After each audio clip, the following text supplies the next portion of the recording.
Fitness, home, and pets sell extremely well on Walmart compared to niche products.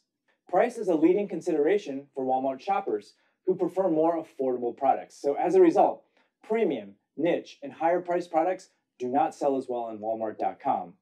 Walmart also restricts personalized products featuring artwork, images, or text, although they occasionally allow custom items on a case-by-case basis. To find profitable products to sell, you can use product research tools like Helium 10 and Jungle Scout. These tools provide data points such as average price, ratings, reviews, listing quality scores, and Walmart sales. So how does Walmart work exactly? The Walmart Marketplace places your products in front of millions of online shoppers on Walmart.com. You can manage your listings and track sales through the Walmart Seller Portal.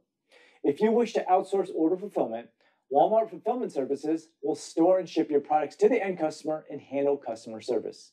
Here's a high-level overview of how Walmart works. 1. You apply to sell on the Walmart Marketplace. Then after you're approved, you register for a Walmart Seller account. Then you need to complete the necessary